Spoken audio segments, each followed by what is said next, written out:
Hello, it's me again, and it's another episode of Streamcast in the morning. Breakfast time with Streamcast. Hope you're doing well. This shit looks so weird on camera. Anyway, this episode we'll be talking about the lovely. I'm gonna remember it. Game of Thrones? No, not Game. Jesus Christ, no. Hunger Games. Friends, especially after that last season.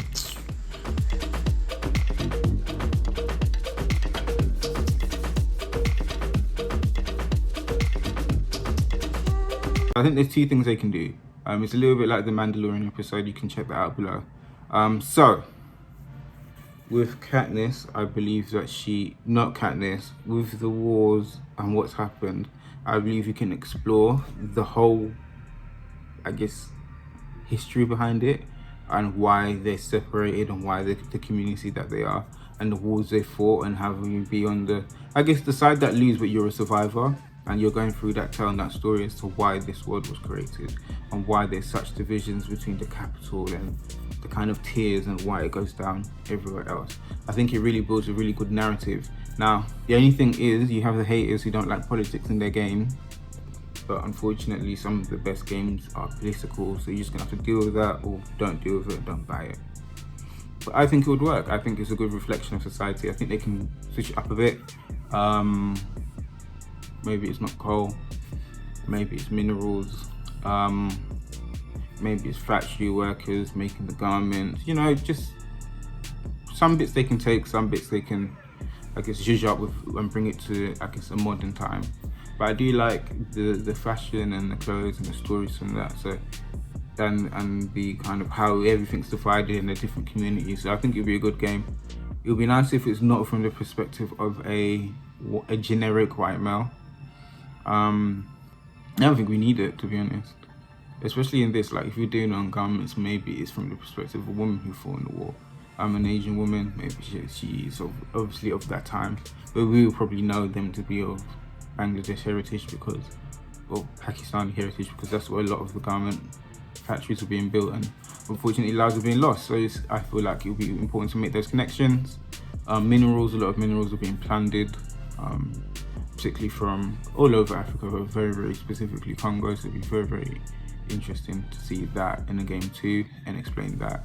And I guess they could link it to the genocide as well, that happened there, and that could be the capital. Like, there's so many ways they can go with it. I think they should do it. I wouldn't be talking to you if I didn't think they should do it. That's my kind of first thing out of the way. Then I feel like this also kind of includes the history, but a game, I don't really want it to be about a royale, I guess, but an action adventure where you build a character to enter the Hunger Games. So you do all the things that you need to do on the outside, you train, fight different people, meet different people, your decisions, and a really good decision-based gameplay. It's so obvious which one is which, like really, really tricky to figure out if you're winning people over and if you're not, and having a timer. If you don't react in that timer, you make the wrong decision and your kind of points go down. So when it comes to you entering, it's just to make it as hard as possible. So when you enter, you're not really getting the deliveries and things like you should when you're fighting in it and you're trying to win.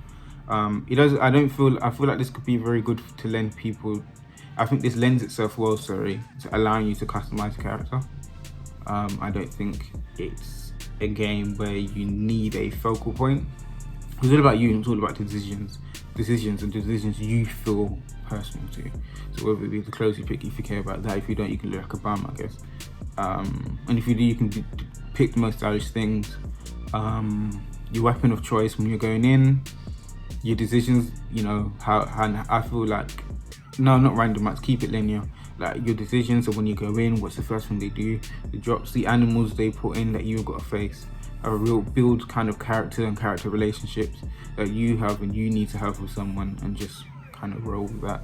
And kind of, I guess the only thing with the narrative I'd say is maybe you can kind of sort of pick your personality, or decisions allow you to dictate your personality, so you have different alliances once you go in, which they kind of let you be aware of as you go in.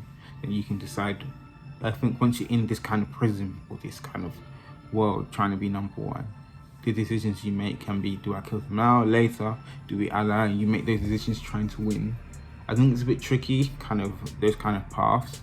So maybe that, as opposed to the kind of getting the supplies in, maybe that needs to be a bit more straightforward, so you can just run through the narrative and get through the game. I guess you don't want it to be too hard, because I guess not many people are down for that. So, and there's hard mode for that. So yeah, if that's what I feel like after watching it, it lends itself to a lot of good mechanics.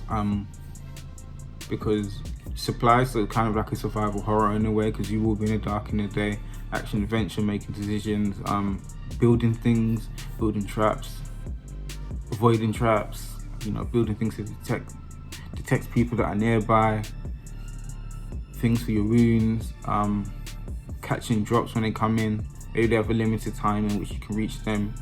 This is probably in-game. If you don't reach them in the time that particular one goes, you know, like a challenge is gone, you've got to restart, it's like that one's gone. The game continues, maybe there's some that you need.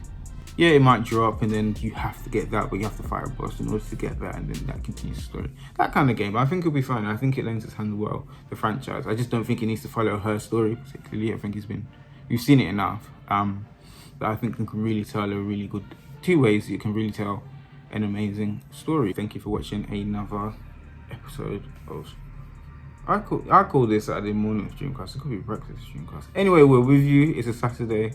Hopefully it's sunny skies, because it is today. Like, subscribe, share as per usual. Am I forgetting something? Ring the notification. Our socials are below. I am forgetting something. Is my question. And my question to you is there a game that you would like to see from a novel or film? And it doesn't have to be like exact carbon copy, but we'd be very interested. You can put down the mechanics below or whatever, however you feel. But yes, that is the end of the episode.